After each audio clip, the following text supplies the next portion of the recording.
Hello everyone, welcome back to my channel. আমি মামুন। আজ আমি চলে এসেছি তোমাদের আরও একটা নতুন ভিডিও নিয়ে।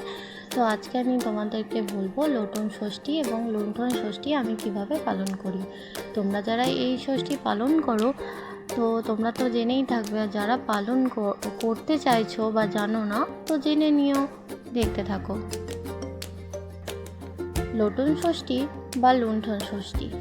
লুণ্ঠন শব্দের অর্থ হলো লুট করা। শ্রাবণ মাসের শুক্লপক্ষে এই ব্রত পালন করা হয়।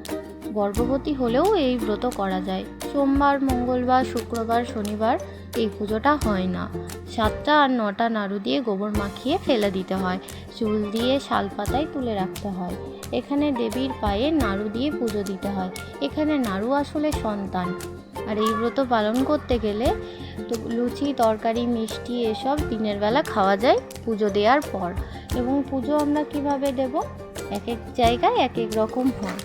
তো আতপ চাল, গুড়ের পিঠে, ক্ষীরের নাড়ু, আখের গুড়, ডাব, ঘি, ফল, মিষ্টি, কিছু কিছু অঞ্চলে তো ঝিঙে, কলাই, আতপ চালের নৈবেদ্যও আছে। মেঝেতে আলপনা দিয়ে তার সামনে বটের ডাল রাখতে হয়, ঘট পাততে হয় এবং তেল, হলুদ, দই, 7টা নাড়ু দিয়ে পুজো দিতে হয়। তোমাদের যদি না থাকে তোমরা ষষ্ঠীতলায় পুজো দিলেও এটা হয়। আর যারা ঘট পেতে বাড়িতে পুজো করতে চাইছো তারা ওই বটের ডাল দিয়ে নিজের মনের মতো পুজো করে মা ষষ্ঠীকে দেখো এবং ব্রতকথাটা পড়ো। আর যারা ব্রতকথা জানো না তারা আমার এই ব্রতকথাটা শুনে নিও। কোনো এক দেশে বামুন আর বামুনি বাস করতেন। তাদের এক ছেলে আর মেয়ে ছিল। ছেলেটি ভালো উপায় করতেন। বামুনের সংসার নাতি নাতনি পরিপূর্ণ ছিল। তা দেখে পাড়া প্রতিবেশীরা খুব হিংসাও করত। কেউ কেউ বলতো মা ষষ্ঠী যেন বামনির সংসার ডালে ডালে ফল দিয়েছেন। শ্রাবণ মাসে শুক্লাপক্ষে ষষ্ঠীর দিনে বামুনগিন্নি ষষ্ঠী পুজোর আয়োজন করছিল। তার 6টা সোনার লোটন ছিল। পুজো করার সময় গিন্নি কৌটো খুলে দেখেন 3টে লোটন নেই। তা দেখে গিন্নি তার বউকে জিজ্ঞাসা করলেন লোটন কে চুরি করেছে। বউ এই কথা শুনে কাঁদতে কাঁদতে বলল, তার ছেলের মাথায় হাত দিয়ে দিব্যি করে বললেন, আমিও যদি ওই লোটন চুরি করি আমার ছেলেরা মরে যাবে। গিন্নি তখন মেয়েকে জিজ্ঞাসা করতে মেয়ে বলল, আমি আজ আছি কাল নেই, তোমার সংসার আমি কি জানি, আমি কেনই বা তোমার লোটন চুরি করব। গিন্নি অগত্যা ক্ষীরের লোটন গড়ে পুজো করলেন।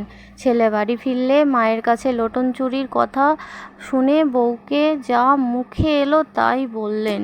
বউ মনের দুঃখে দরজা দিয়ে সারা রাত কাঁদতে লাগলেন। সকালে ঘুম থেকে উঠে বউ দেখলেন যে তার 7টি ছেলেই মরে গেছে। তার কান্না শুনে সবাই ছুটে এসে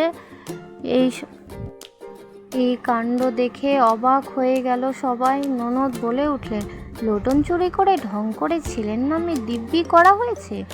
তাই মা ষষ্ঠী তার ফল হাতে নাতে দেখিয়ে দিলেন। তা শুনে বউ আরও খুব কাঁদতে লাগলেন।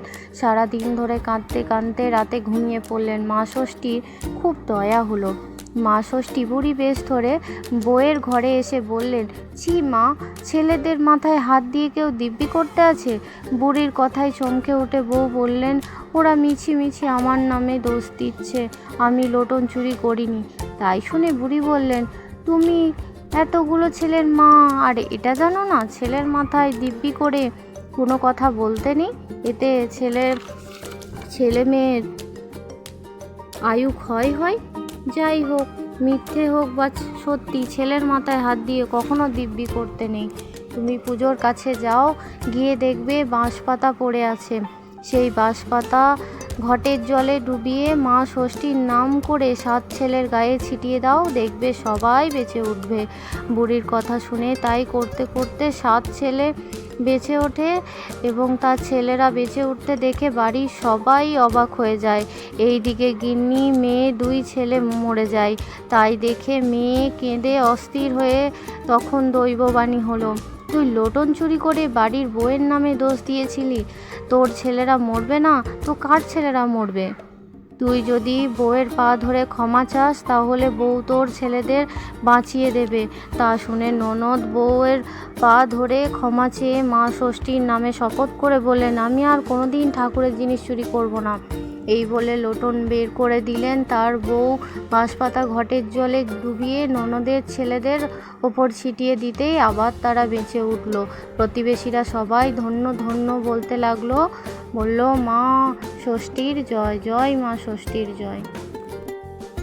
আমার শ্বশুরবাড়িতে এই ষষ্ঠীর ব্রতটা নেই, আমাদের 3টে আছে। কিন্তু আমার মনে হয় যে আমি যে ব্রতটা তুলেছি, একটা ব্রত পালন করব আর একটা করব না, সেই জন্য আমি ষষ্ঠীতলায় গিয়েই এই পুজোটা দিয়ে আসি এবং সেদিন ওই লুচি খেয়ে থাকি।